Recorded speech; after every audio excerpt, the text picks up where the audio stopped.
Je voudrais encore parler à beaucoup de chrétiens de faire attention. De faire attention. Nous ne sommes pas là pour le mélange. On ne doit pas vivre la foi chrétienne dans la tiédeur. On ne doit pas vivre la foi chrétienne vraiment dans la légèreté. Et ça, c'est un moment que si on ne fait pas attention, il y aura beaucoup de légèreté. Il y aura beaucoup de légèreté. On va tomber même sur des choses qu'on avait vomies hier.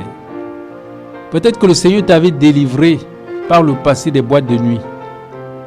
Mais sache que le Seigneur ne t'a pas délivré des boîtes de nuit pour que tu y retournes encore. Alors si tu es chrétien, sache que c'est un milieu. Ce n'est pas le milieu des chrétiens, les boîtes de nuit. C'est des endroits sataniques. Le diable opère. C'est l'un des axes dans lesquels le diable opère beaucoup.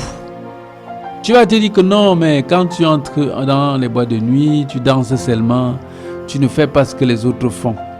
Mais dès que tu y entres, est-ce que c'est un milieu qui est approprié à toi? Toi qui veux vivre ta vie chrétienne dans la légèreté là, est-ce que ce milieu est propice pour un chrétien? Est-ce que c'est propice? Un milieu impudique. Les démons agissent. Et on voit un enfant de Dieu sorti d'une boîte de nuit. Alors le Seigneur voudrait, mon frère, ma soeur, que tu saches que ce milieu-là, ce n'est pas un milieu chrétien. Ce n'est pas un milieu des enfants de Dieu.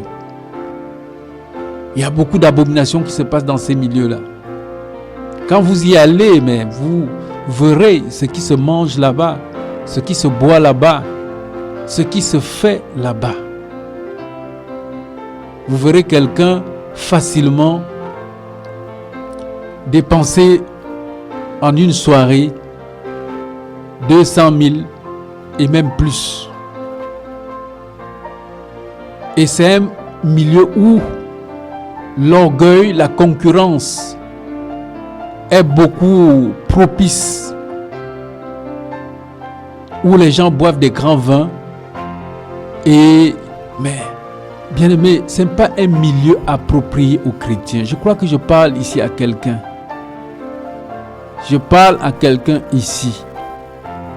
Ne te conforme pas au siècle présent.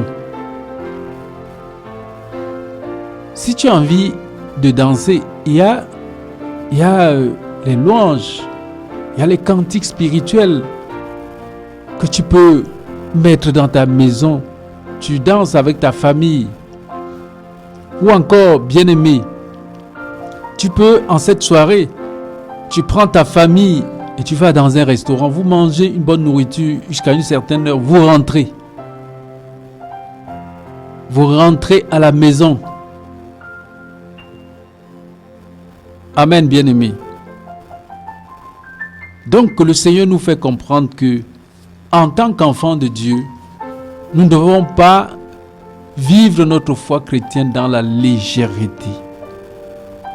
Et cela se rapproche, cela se rapporte au sacrifice, comme je le disais déjà dans l'ancienne alliance, où on pouvait voir un agneau, que le Seigneur disait qu'il ne veut pas être des agneaux, un sacrifice avec des défauts. Par exemple, si l'agneau avait une patte cassée, c'était un défaut. Et nous savons que l'agneau, c'est une représentation de nous-mêmes. Nous savons très bien que le fait, par exemple, de vivre sa foi dans la légèreté, se retrouver dans des milieux bizarres, faire des choses bizarres, ça nous amène à être cet agneau avec défaut. Or, dans l'ancienne alliance, le Seigneur rejetait toute offrande, tout agneau qui avait un défaut corporel. Si c'est un œil qui était peut-être percé, c'est un défaut. Si c'est que peut-être au niveau du corps, il y avait des grosses cicatrices qui étaient là, c'est des défauts. Si par exemple, au niveau peut-être, je ne sais pas, on voyait peut-être un agneau qui n'a pas de queue, par exemple. C'est un défaut. Et du coup, le Seigneur ne prenait pas plaisir à ces formes de sacrifice. C'est la même chose dans la Nouvelle Alliance. Nous sommes le sacrifice de Dieu. Bien-aimés, voilà pourquoi cette interpellation, c'est dans le but d'interpeller le chrétien à rester sincère, à rester intègre avec son Dieu, à rester intègre, surtout en ce temps-ci, surtout en ce moment, même en ces jours-ci où la tentation est vraiment debout. La tentation, elle est là. Alléluia. La tentation, elle est là. Donc, bien-aimés, faisons attention, toi chrétien. Fais attention. Fais attention. Le Seigneur t'a délivré de beaucoup de choses. Le Seigneur t'a délivré de beaucoup de choses. Ne retombe plus sur ces erreurs-là. Amen. Le Seigneur dit, il dit bien ceci. Je reprends le verset 2 de Romains 12. Ne vous conformez pas au siècle présent, mais soyez transformés par le renouvellement de l'intelligence afin que vous discerniez quelle est la volonté de Dieu, ce qui est bon, ce qui est agréable, ce qui est parfait. Amen. Donc Dieu nous interpelle à ces choses-là, à la perfection, à faire des choses que nous savons que ceci est bon devant Dieu. Ceci est agréable à Dieu. Au verset 3, il dit, par la grâce qui m'a été donnée, je dis à chacun de vous de n'avoir pas de lui-même une très haute opinion. Nous ne devons pas avoir des opinions, une opinion haute. Amen. Ça se rapporte à quoi? Avoir une haute opinion de soi-même. C'est, en d'autres termes, ça suppose vivre toujours au-dessus de ses propres moyens, de ses capacités. Aller au-delà de ses capacités. Parce que là, il y a véritablement des pièges qui sont là. Quand on cherche à vivre une vie qui est au-delà de ta propre vie, il y a des pièges. Et ça va t'amener maintenant à tomber facilement dans l'orgueil. Parce qu'après tu vas dire, mais voilà, j'ai fait. Je ne suis pas n'importe qui. Parce que quoi? Parce que on veut aller au-delà de ses propres capacités. Je ne suis pas n'importe qui. Et du coup, quand tu penses beaucoup à toi, ça veut dire que le moi n'est pas encore crucifié. Le moi n'est pas encore crucifié. Tu n'es pas encore... le moi, le moi n'est pas encore crucifié. Tu n'es pas encore mort. Comme le Seigneur le dit, il dit que si un grain de blé qui est tombé en terre ne meurt, il ne peut porter des fruits. Mais s'il meurt, il va porter beaucoup de fruits. Donc quand le moi est encore là, ça veut dire que l'orgueil est encore là. L'orgueil est là. Le moi. L'orgueil. Oh, le Seigneur veut nous délivrer de cela. Le Seigneur veut nous délivrer de cela. Bien-aimé, mange à la mesure de tes moyens. Si monsieur t'a donné 4000 francs d'aller faire le repas du jour, vas-y, tu fais le repas du jour à la mesure de ces 4000 francs. Dans certaines maisons, c'est 10 000 francs. Ailleurs, c'est plus, 20 000, 40, 50 000. Mais considère que ce que monsieur t'a donné, il y a votre réjouissance là-dedans. Et tu fais aussi le repas conforme à aux moyens que tu as en main. Bien-aimé, le Seigneur, c'est lui qui réjouit, la réjouissance, c'est Dieu qui apporte la véritable réjouissance dans les cœurs. La joie, c'est Dieu, la véritable joie, C'est Dieu qui accorde la véritable joie. Bien-aimés, on peut beaucoup rire, mais ne pas expérimenter cette joie qui vient de Dieu. On peut manifester une joie apparente, mais au fond du cœur, il n'y a pas vraiment la paix. Mais la Bible dit que l'apôtre Paul même nous dit, dans 1 Timothée, ceci dit, si vous avez la nourriture et le vêtement, cela vous suffit. Le contentement, bien-aimé. Donc, mon frère, ma soeur, le Seigneur est en train de nous interpeller au contentement. Il t'interpelle au contentement, surtout en cette période-ci. Le contentement. Contente-toi de ce que Dieu te donne en ce temps-ci. Et vis la vie telle que le chrétien doit vivre. N'accepte pas n'importe quel genre d'invitation. N'accepte pas n'importe quel genre d'invitation, surtout quand tu sais que ta foi peut être en danger là où on t'invite. Quand tu sais que ta foi peut être en danger. Tes anciens amis, ils t'invitent et leur but, comme tu les avais quittés il y a longtemps, mais ils cherchent à te ramener en arrière. Parce que dès qu'ils t'invitent, leur table est chargée que de boissons alcoolisées et tout et tout. Et je rappelle encore que, bien-aimés, nous devons être prudents. Nous devons être prudents. Pourquoi? Parce que le diable agit. Le diable agit. C'est dans des périodes comme celle-ci que certaines personnes sont invitées et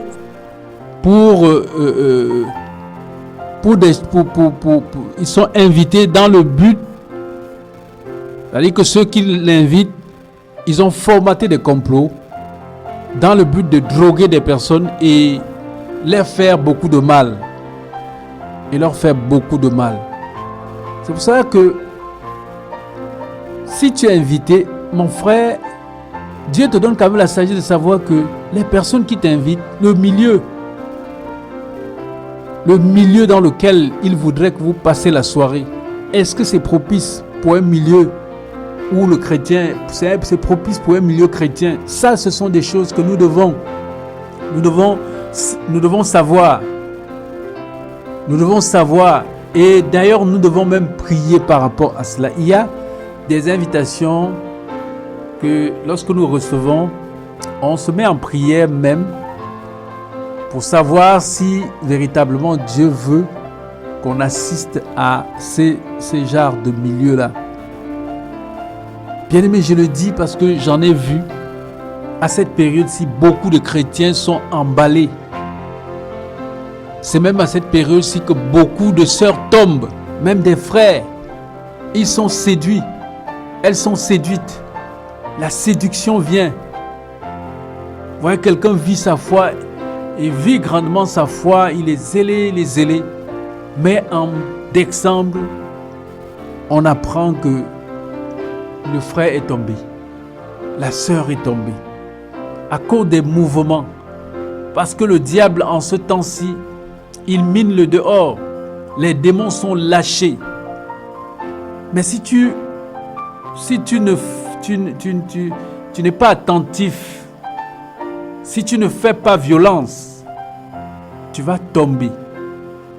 Non, frère, tu vas tomber. Sois prudent, sois prudente. Tu vas tomber. Bien-aimé. Ça, c'est une période pas comme les autres. C'est une période qui n'est pas comme les autres périodes. C'est pour ça que le Seigneur dit, il dit, ne te conforme pas au siècle présent. Ne cherche pas à faire comme les autres. Parce que tu es mis à part. Tu es une mise à part. Tu es un sacrifice qui est mis à part pour Dieu. Amen. Et lorsqu'on est mis à part pour Dieu, on ne marche plus comme on marchait autrefois. on marche en fonction de comment Dieu voudrait qu'on l'on marche. Amen. Dans le livre de 1 Jean 2, le Seigneur dit, dans 1 Jean 2, il dit ceci, à partir du verset 15, il dit, n'aimez point le monde ni les choses qui sont dans le monde. Si quelqu'un aime le monde, l'amour du Père n'est point en lui. Amen. Car tout ce qui est dans le monde, la convoitise de la chair, la convoitise des yeux, l'orgueil de la vie ne vient point du Père, mais vient du monde. Et le monde passe et sa convoitise aussi. Mais celui qui fait la volonté de Dieu demeure éternellement. Amen. Il dit, n'aimez point le monde, ni les choses qui sont dans le monde. Bien-aimé, le monde, avec tout ce que le monde comporte, les choses qu'on venait tout à l'heure de citer, le monde. Amen. Le monde est rempli d'orgueil. On ne donne plus quelque chose par amour, mais tout simplement parce que on est capable. On est capable. Amen. Et derrière cela se cache l'orgueil. Amen. N'aimez point le monde, ni les choses qui sont dans le monde. Si quelqu'un aime le monde, l'amour du Père n'est point en lui. Car tout ce qui est dans le monde, la convoitise de la chair, la convoitise des yeux, l'orgueil de la vie, ne vient point du Père, mais vient du monde. Alléluia. Donc, bien-aimé, nous devons être prudents. Toi, chrétien, toi, né de nouveau, toi, enfant de Dieu, tu dois être prudent. Et généralement, la vie en famille est beaucoup plus recommandable. La vie en famille, se retrouver avec des frères et des sœurs dans la foi, gloire à Dieu, ou encore en famille, avec des personnes qui sont proches. Le père, la mère, les enfants, les frères, les sœurs. Voilà. C'est vraiment recommandable.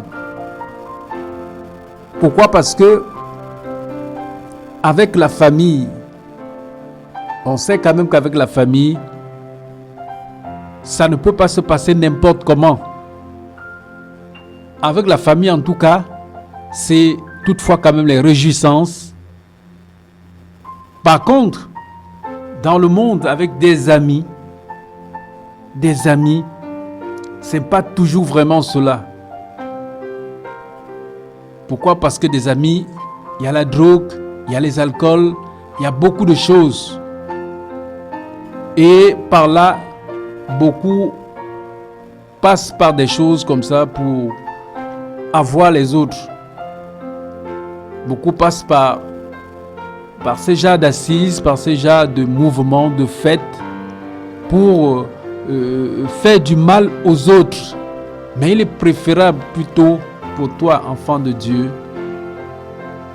de passer ces temps-ci, soit avec ta famille chrétienne, soit avec ta famille dans la chair. Il y a quand même aussi des amis recommandables, toutefois, parce que les amis ne sont pas les mêmes partout. Il y a quand même des amis recommandables, gloire à Dieu. Mais que ce qui se fait en ce temps-ci soit véritablement fait selon le Seigneur. Que le Seigneur soit toujours au centre. Que le Seigneur soit au centre. Alléluia. Bien-aimé, je vais lire un passage également dans le livre de Romains 6 qui dit ceci. Dans le livre de Romains 6, je vais lire à partir du verset 11 qui dit ceci. Ainsi, vous-même, regardez comme vivant. Amen, je reprends. Ainsi, vous-même, regardez-vous comme mort au péché et comme vivant pour Dieu en Jésus-Christ. Que le péché ne règne donc plus point dans vos corps mortels. N'obéissez pas à ses convoitises, Ne livrez pas vos membres au péché comme des instruments d'iniquité, mais donnez-vous vous-même à Dieu comme étant vivants de mort que vous étiez, et offrez à Dieu vos membres comme des instruments de justice. Amen. Et là, le Seigneur interpelle les enfants de Dieu. Il interpelle les enfants de Dieu. Il dit, regardez-vous comme morts au péché. Ça veut dire que certains désirs ne doivent plus naître en nous. Peu importe l'occasion, peu importe le temps. Il y a certains désirs qui ne doivent plus naître dans la vie d'un chrétien. Ainsi, vous-même regardez-vous comme morts au péché et comme vivants pour Dieu en Jésus. Mort au péché. Ça veut dire que de part avec mes membres, je n'ai plus la force de pécher. Je n'ai plus la capacité de pécher avec mes membres. Que le péché ne règne point dans votre corps mortel. Bien-aimés, nous avons un corps qui est mortel. Et le Seigneur interpelle que le péché ne doit plus régner là, dans notre corps mortel. Et n'obéissez pas à ces convoitises. Nous ne devons pas obéir à la convoitise. Amen. Et n'obéissez pas à ces convoitises. Ne livrez pas vos membres au péché comme des instruments d'iniquité. On ne va pas livrer nos membres au péché comme des instruments d'iniquité. L'iniquité, c'est les injustices. Mais donnez-vous vous-même à Dieu comme étant vivant, de mort que vous étiez, et offrez à Dieu vos membres comme des instruments de justice. Amen. Donc, bien-aimés, particulièrement à cette période-ci, ça nous donne de connaître davantage notre identité et même de juger aussi le niveau de notre foi. Nous devons juger aussi le niveau de notre foi en ce temps-ci. On juge le niveau de notre foi. Ou à quel niveau suis-je? À quel niveau est-ce que je suis? Bien-aimé, si tu te laisses emporter aussi facilement dans des événements, dans des milieux, dans des situations où Dieu n'est pas glorifié, ça montre combien de fois il y a la légèreté, ça montre combien de fois il y a tu rétrogrades dans la foi, que tu es en train de faire marche arrière dans la foi.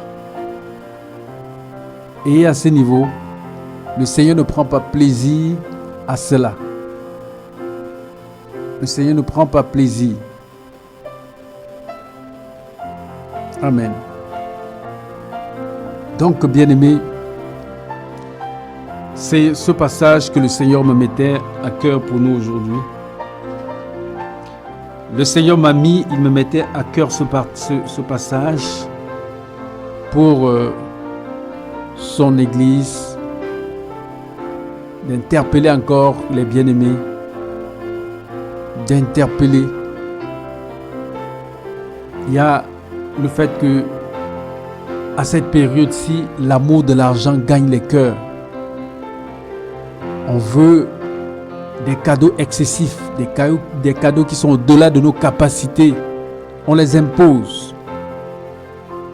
On les impose parce qu'on regarde à côté et on a vu ça à côté. On veut qu'on reprenne, on veut que dans sa vie, on impose que son mari fasse la même chose pour soi. Et bien aimé, ce n'est pas confortable ainsi lorsque nous sommes chrétiens. Alors bien aimé, je vais devoir